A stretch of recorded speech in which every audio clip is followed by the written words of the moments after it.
3 days ago, Unsloth released a new 4-bit version of Qwen 3.6 that they're calling 2 times faster, which obviously got a lot of people talking. This is using NVIDIA's NVFP4 format, and it can be run on a single Blackwell GPU.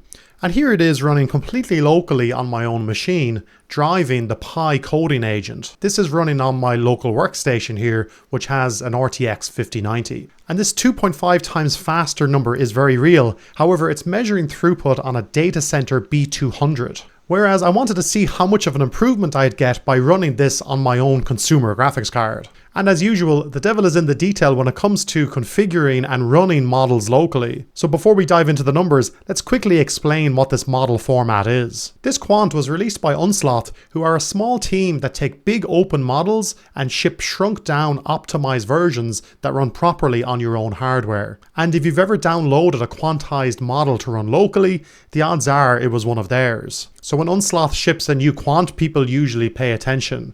The model is Qwen 3.6, which is from Alibaba's open model family. It's Apache 2.0 licensed, so it's completely free. You download the weights and run them, there's no strings attached. It's really strong at coding. It carries a 256,000 context window length. It's natively multimodal as well. Now they quantized 2 shapes of this model, and the difference between them matters. So first up is the 27 billion model, which is a dense model. Now if you don't know what that means, you can think of an office where the entire staff weighs in on every single question. Secondly then is the 35 billion A3B model, and this is a mixture of experts. So it's a much bigger office, but with a router at the front desk that only wakes the few specialists relevant to each question. So it's the same family, 2 ways of organizing the workforce here, and that expert's idea becomes really important in a few minutes. And these models are currently up on Hugging Face, ready for download. I'll leave links for these in the description below. And to understand how this model could be 2.5 times faster, let's build it from the ground up. Because a model is essentially a giant pile of numbers. Everything Qwen 3.6 knows, every fact, every coding pattern, is stored as literally billions of numbers called weights. And that's what that 27B is, 27 billion numbers. And to connect it back to the last slide, that office slide, the staff in this case are those numbers. So a specialist is just a block from that pile. And when you save that pile to disk, the file you get is called a checkpoint. So these multi-gigabyte downloads on Hugging Face are exactly that pile written out to a file. And quantization then is simply writing each of those numbers with fewer bits. So it's like rounding a really long decimal number down to a shorter decimal. Every number gets a little less precise, but the pile shrinks dramatically and the meaning mostly survives. So if you go all the way down to 4-bit, roughly 3.5 times smaller than the full width original, the shrink is dramatic enough that that 27 billion model can fit in 24 gigs of VRAM, and the 35 billion model fits in 32 gigs. So one consumer graphics card, the likes of the RTX 5090 here on my machine. And that in a nutshell is the entire reason quantization exists. But of course there's a tension then, because fewer bits means lost precision, and the whole craft of quantization has always been to shrink the pile without making the model noticeably dumber. And this whole quantization process has evolved over time, which is how this speed up was achieved. And to understand why, you need a picture of what happens when a model generates. So your prompt gets turned into numbers, and those numbers flow through the pile, multiplied against the weights, layer after layer, until a token comes out the other side. One token of output costs billions of multiply and add operations. Generation down at the silicon level is essentially multiplication, and every single token pays 2 separate bills. So bill 1 is memory. The chip has to haul the entire pile of weights through itself for every token it writes, and the second bill is maths. It has to actually do all of those multiplications. Now if you shrink the pile to 4-bit, the hauling gets faster, there's simply less numbers to move, which is why quantized models were always somewhat faster. But where it gets interesting is that on pretty much every chip before NVIDIA's newest generation, the multiply units can't operate on 4-bit numbers directly. So the chip stores your weight small, and then every time it needs it, it unshrinks it back to full width before multiplying. And that brings me nicely then to NVFP4, which is a 4-bit number format that NVIDIA built directly into their Blackwell generation of chips, which is the RTX 50 series cards and the data center B200s. And the headline feature lives in the hardware. So Blackwell's tensor cores, the part of the chip that does the multiplying, it can multiply 4-bit numbers natively. The unshrink step simply disappears. So for the first time, 4-bit means a smaller pile and cheaper mats. The catch then is, because this is a Blackwell only story, these quants physically can't run on the RTX older series, 30 or 40. The multiply hardware isn't built into it. However, Unsloth have their own dynamic GGUFs that you can use in that case. And there's one other interesting aspect to this, which is to get the fast mats, the weights and the numbers flowing through them, which are the activations, both have to be in 4-bit. So that's called W4A4. Weights are 4-bit, activations are 4-bit. The alternative, which is W4A16, this keeps the flowing numbers at full width. So this puts you right back to store small, unshrink and multiply big, which is the storage trick again. And what's interesting is that W4A16 is NVIDIA's own safe default for their quants of this exact model. So why would NVIDIA leave their own fast cores sitting idle? Because pushing everything down to 4-bit is where accuracy starts to wobble. The activations are where models get sensitive, so everyone settled for the safe half of the win.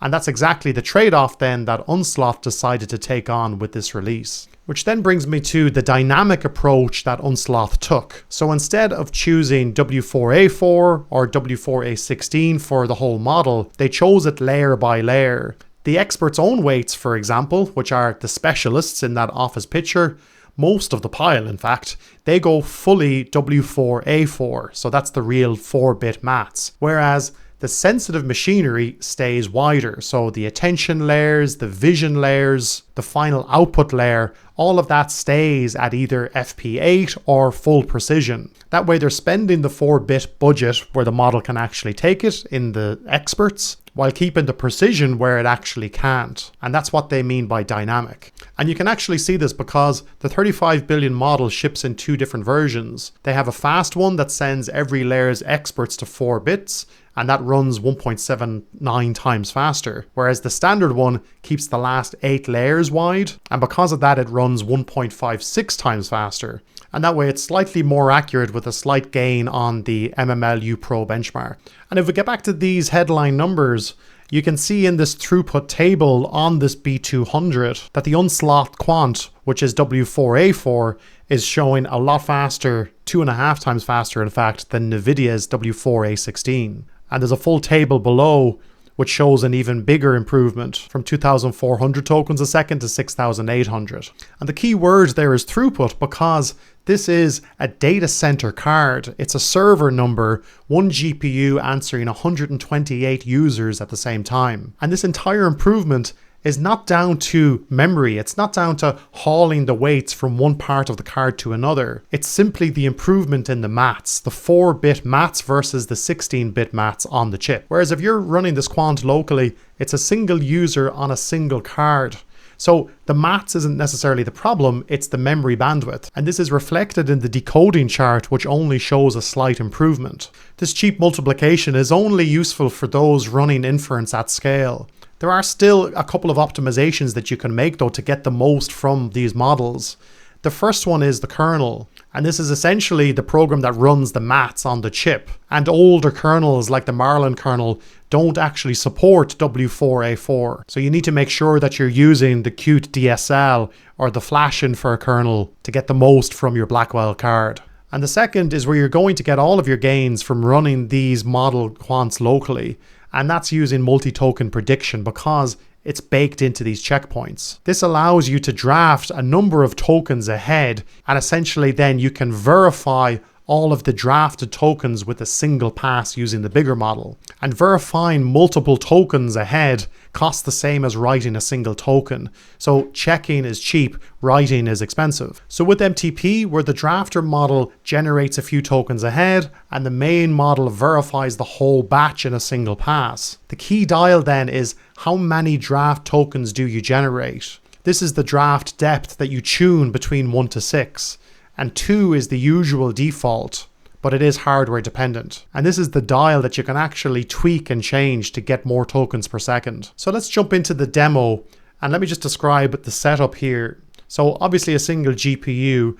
I ran this against two engines. So we have VLLM up and running the NVFP4 Quant, which was the 27 billion dense model. And I also have Llama CPP up and running so that we can compare it against the GGUF Quant. And if we have a look at the results here, so this is a replay. The NVFP4 Quant, 27 billion with a draft depth of 4 for multi-token prediction, produced 144 tokens a second. Whereas the GGUF version running on Llama CPP, again also using MTP at a depth of 4, produced 116 tokens a second. So there is definitely a benefit to having the Blackwell card with this quant.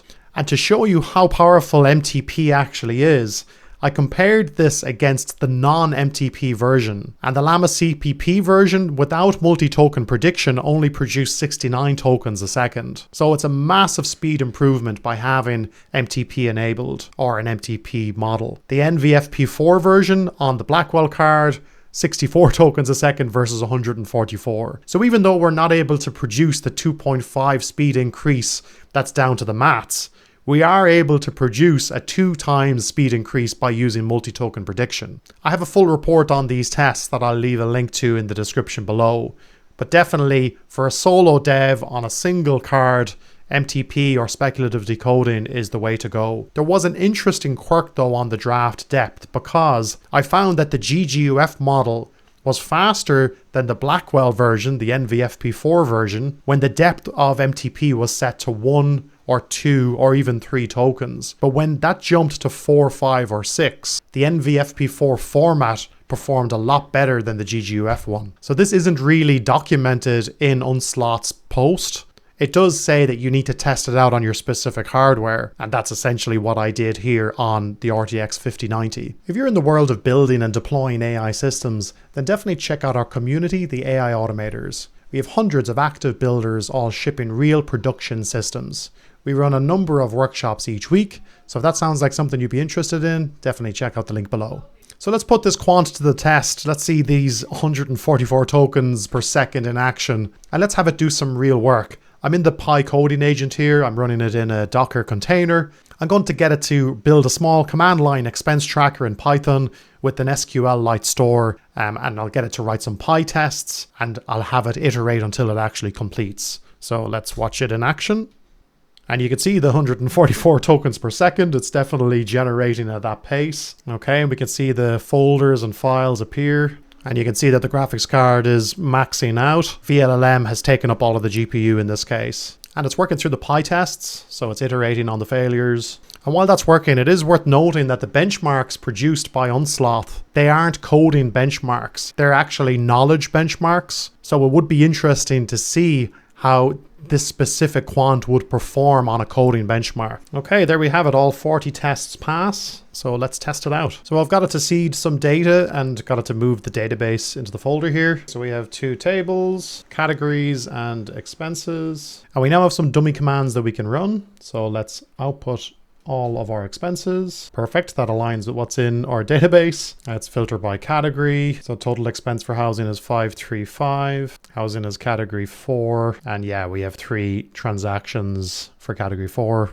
which outputs to that. And then if we add a new expense, so a coffee break, and yep, I've just refreshed and that shows up. And of course, this is an incredibly simple kind of command line app. It's not anyway near reflective of the types of projects that you would want a coding agent running at, but it is a isolated example of it working. The key thing here is everything is on this box. No data is leaving this machine. It doesn't cost you a cent in tokens, unlike the likes of Anthropic or OpenAI. I've uploaded the arena that I demoed on screen today to our GitHub account. Again, I'll leave a link for this in the description below. So if you want to test out different engines, different depth levels of MTP, VLLM versus Llama CPP, then you could use this as a base. And if you are looking to learn how to build and deploy locally production-grade AI systems, then definitely check out our AI Architects course within our community, the AI Automators. We have dedicated modules for agentic retrieval and harness engineering, which are 2 crucial aspects to building these types of systems. And if you'd like to learn more about MTP or speculative decoding,